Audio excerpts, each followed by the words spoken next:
some kind of special stores on the mainland, and in some way we were forced to use cards too. Okay, so when we have a serious supplies problem right now in Cuba, and when we need to buy real supplies, we have to go to that kind of stores, and we have to use cards in order to buy milk, detergent, shampoo, soap, vegetable oil, that kind of stuff. We have to go to that kind of store, and we have to use cards. Otherwise, we have to go to the black market where we can use Cuban pesos. But the thing is that there we have to pay 10 or 15 times the original price. Okay? And the other thing is that when we go to the bank, and we try to put money in our cards, they don't accept Cuban pesos.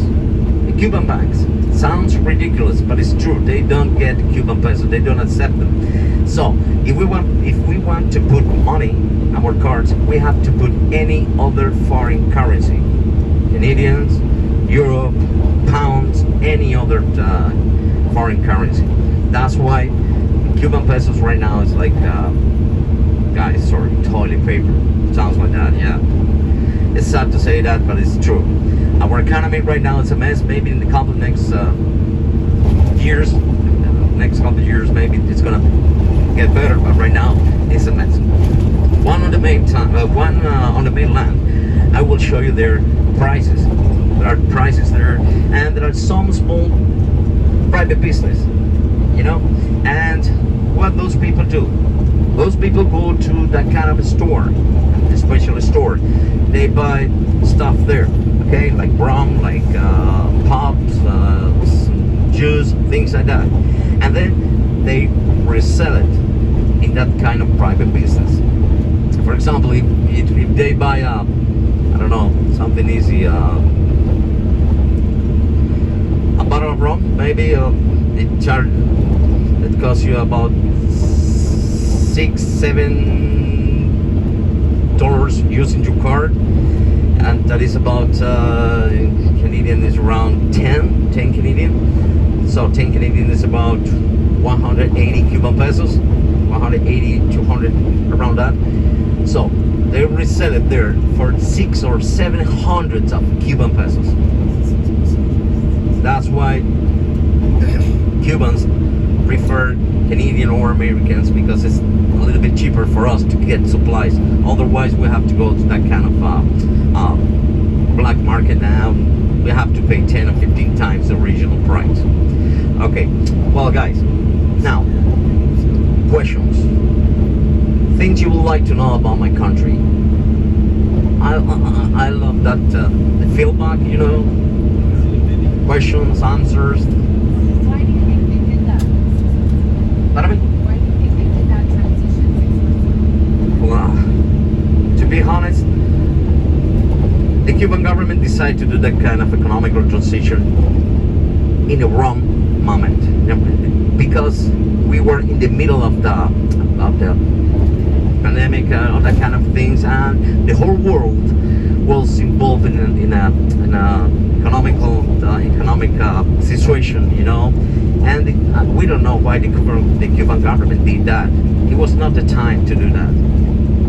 After that, before that, do you remember, guys, how many people of you have been in Cuba? You remember that funny money we had before, the COC, the convertible pesos? Back in time, with that money, we were a little bit better. But now, it's complicated. It's completely complicated for Cuban. It's tough to be a Cuban right now. Just to give an example, do you know how much money we pay for 1 pound of pork right now? 230, 240, 250 Cuban pesos just for 1 pound of pork. And that is more than 10 Canadians. It sounds ridiculous. Sounds ridiculous. You know how much money we pay for 30 eggs? You know, just a file of 30 eggs, 500 or 600 Cuban pesos. That is close to 20 Canadians. And the thing is that we have to buy in the black market, and it's hard to find right now. The thing is, it's not easy to find that kind of stuff for us. Sometimes you need connection, you need someone who knows someone else. Go to the black market and ask there, and sometimes you get pork, beef, or eggs or something like that. But as I told you before, we pay 10 or 15 times the regional price. It's tough to be a Cuban right now. And you get all your pork, chicken on the island? What do you mean? Or do they import it at farms? Like, do the Well, farms no. supply Well, enough? some of them, mostly pork. But the Cuban government import chicken and turkey, things like that. And that's why we have to go to that kind of special stores where chicken and pork are, and turkey and things like that are expensive too.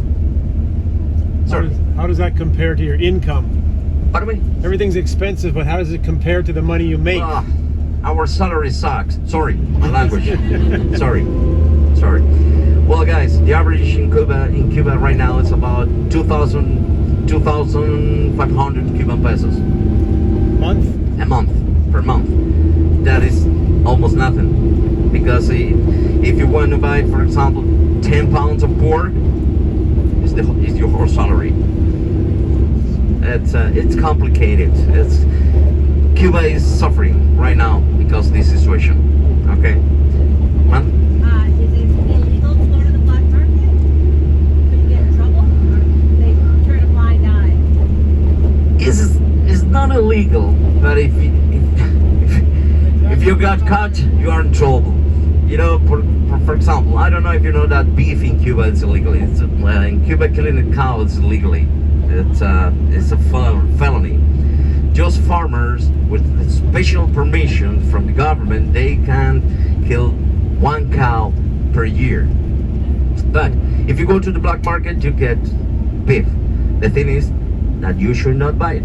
But what can we do? Sometimes we go to the black market, we buy beef or lobster, which is illegal too, or shrimps, things like that, and then we take it home and we cook it there.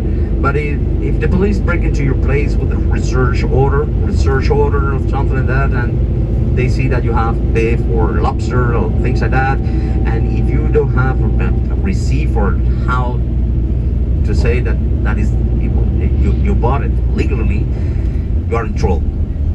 You get a fine, or maybe you go to the police station for 1 or 2 days, and they will find out how you got that kind of beef, and you cannot tell where you bought it, or you're kind of snitch.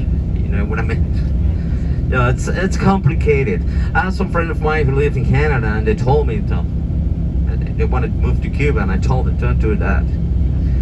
Don't do that. You don't understand how things work in Cuba right now, and it's complicated even for us. Okay.